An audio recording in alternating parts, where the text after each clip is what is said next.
Hello students, आज का lecture रहेगा परिमेय और परिमेय के बारे में। तो हम लोगों ने कुछ पिछले की संख्या के बारे में कुछ संख्या के बारे में पढ़ा था। तो जैसे कि प्राकृत संख्या, पूर्ण संख्या, पूर्णांक संख्या, सम संख्या और विषम संख्या। तो आज परिमेय और अपरिमेय के बारे में अच्छी तरीके से जानेंगे कि परिमेय संख्या किसे कहते हैं और अपरिमेय संख्या किसे कहते हैं। चलो देखते हैं। तो पॉइंट बनाते हैं यहाँ पर परिमेय संख्या और अपरिमेय संख्या का। तो परिमेय और परिमेय संख्या तब हमें अच्छी तरीक़ा से समझ में आएगी जब हमें वर्ग और वर्गमूल समझ में आ जाए। तो इससे पहले हमें एक और पॉइंट बनाना होगा, वो वर्ग और वर्गमूल का। तो बना लेते हैं उसका भी पॉइंट, वर्ग और वर्गमूल। और ये कौन सा क्लास का है? तो क्लास 10th का, क्लास 10th का, और वो भी मैथ रहा। तो चलो देखते हैं परिमेय और अपरिमेय संख्या किसे कहते हैं।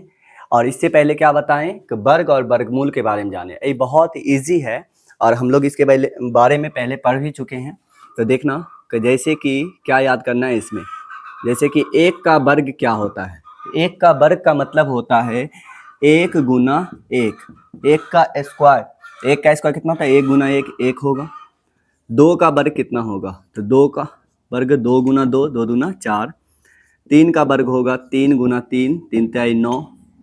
चार का वर्ग होगा चार गुना चार, चार चौके 16।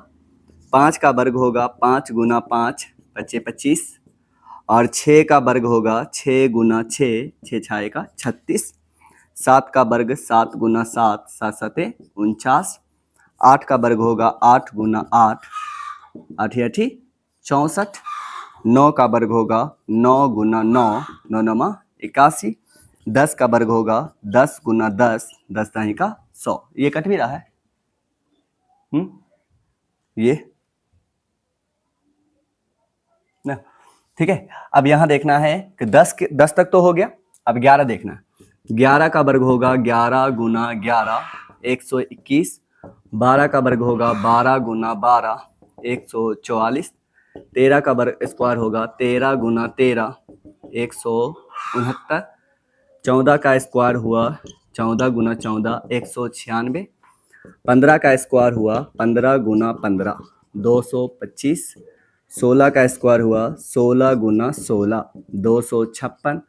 17 का स्क्वायर रहा 17 गुना 17, 289। 18 का स्क्वायर रहा 18 गुना 18, 324। 19 का स्क्वायर रहा 19 गुना 19, 300। 19 का स्क्वायर 361। अब 20 का स्क्वायर होगा 20 गुना 20, कितना होगा? 400। बस इतना याद रखना है। अगर इतना याद रहे तो आराम से बन जाएगा। और ये कुछ याद करने वाली चीज़ नहीं है कि बहुत डिफिकल्ट हो। 10 तक तो ऐसा ही याद होता है। इधर तो देख ही लेना है कि 11 का स्क्वायर 121, 12 का 144, 13 का 169, 14 196, 15 225, 16 का 256, 17 289। तो ये रहा, इसे अच्छी तरीक़ा से याद रखना है। तो बताओ, ये रहा वर्ग। क्या रहा? वर्ग।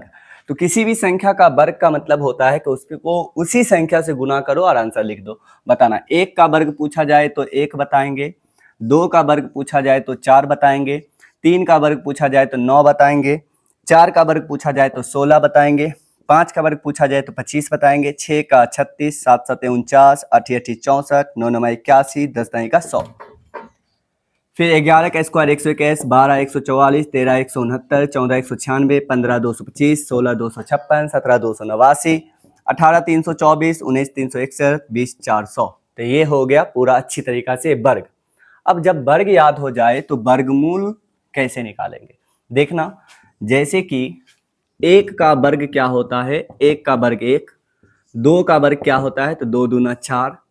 तीन का वर्ग होता है तीन तिहाई नौ। चार का वर्ग होता है चार चौके 16। पाँच का वर्ग होता है 25 25। छः का वर्ग होता है 36। ये तो समझ में आया। अब देखना क्या होता है, हम क्यों इसको लिखे हैं, ताकि हमें परिमेय और परिमेय पढ़ने में आसानी हो। तो देखना कैसे। तो जब एक का वर्ग एक होता है, ठीक है ना, एक का वर्ग एक होता है, तो जब इस साइड वाला वर्ग को जब रूट में रखेंगे तो ये संख्या निकलेगा। क्यों? क्योंकि रूट का मतलब होता है जब दो अंदर में गुना के रूप में रहे तो बाहर आके एक बनता है, मतलब एक संख्या बनेगा। जैसा अंदर रहेगा दो गुना के रूप में, बाहर आके एक बनेगा। तो रूट 1 को हम लिख सकते हैं रूट अंडर 1 गुना 1, अब बाहर आ कितना बन जाएगा 1। रूट 4 को हम लिख सकते हैं, देखना रूट 4 को हम 2 लिखेंगे, रूट 4 का मतलब हुआ रूट 2 गुना 2, अब अंदर 2 रहा तो बाहर 1 बना, ठीक है। रूट 9 का मतलब क्या होता है 3, रूट 9 को लिख सकते हैं 3 गुना 3, मतलब कितना निकला 3 निकला। रूट 16 को कितना लिख सकते हैं 4 गुना 4, 4 निकलेगा। रूट 25 को 5, रूट 36 को 6। तो यहाँ ये समझ में आया कि जब 1 को अंदर रखे तो 1 निकला, 4 को अंदर रखे तो 2 निकला, 9 को अंदर रखे तो 3 निकला। तो रूट 1 निकल जाता है, रूट 4 निकल जाता है, रूट 9 निकल जाता है, रूट 16 निकल जाता है, 4 बनता है। लेकिन रूट 1 और रूट 4 के बीच में और संख्या है, वो कौन सी संख्या है देखना। इसके बीच में जो है रूट 1 और रूट 4 के बीच में रूट 2 है और रूट 3 है। ये बाहर अच्छी तरीका से नहीं निकल पाएगा, लगभग में दशमलव में निकलता है।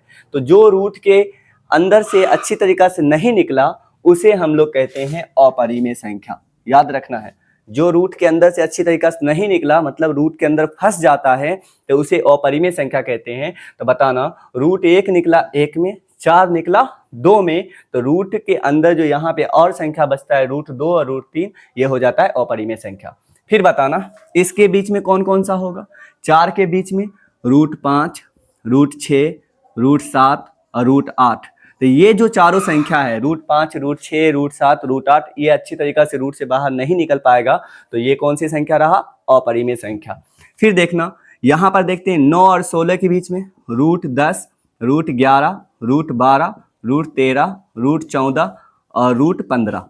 तो ये जो संख्या होता है ये भी नहीं निकलेगा। तो याद रखना है जो संख्या रूट से बाहर निकल जाए अच्छी तरीका से वो हो गया परिमेय, और जो रूट के अंदर फंसा हुआ रह जाए उसे कहते हैं अपरिमेय। तो यहाँ पर हमें ये समझ में आना चाहिए।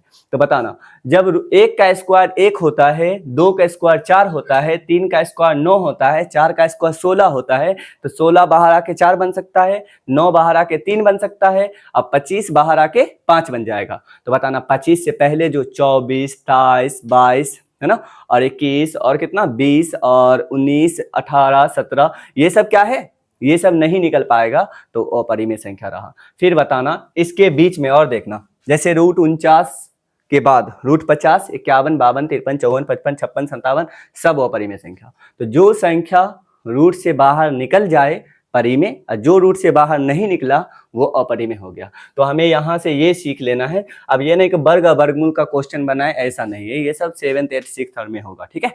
तो हमें इसे अच्छी तरीका से नहीं पढ़ना है कि वर्ग वर्गमूल कैसे क्वेश्चन बनाएंगे, सब्जेक्टिव नहीं बनाना है, बस ये पॉइंट रहा कि वर्ग और वर्गमूल याद होना चाहिए। तो वर्गमूल याद करने की जरूरत नहीं है, रूट के अंदर निकालने वाला पता चली जाएगा। तो 1 का स्क्वायर 1, 2 का 4, 3 का 9, 4 का 16, 5 का 25, जो जो निकल जाता है समझ लो वो परिमेय, और वर्ग याद हो ही जाता है, ठीक है। जैसे बताना 16 का वर्ग 256, तो 256 जब रूट के अंदर रहे तो बाहर सीधे कितना लिखेंगे 16, 289 रहे तो कितना लिखेंगे 17, 361 रहेगा तो कितना निकलेगा 19 निकलेगा। तो ये समझ में आ गया वर्ग और वर्गमूल। तो उसके बाद अब क्या करना है, परिमेय और अपरिमेय को अच्छी तरीका से परिभाषा में बता देते हैं कैसे होगा, और पहचानने के लिए सीख लेते हैं। उसके बाद परिमेय और अपरिमेय का जो क्वेश्चन बनता है उसे बताया जाएगा।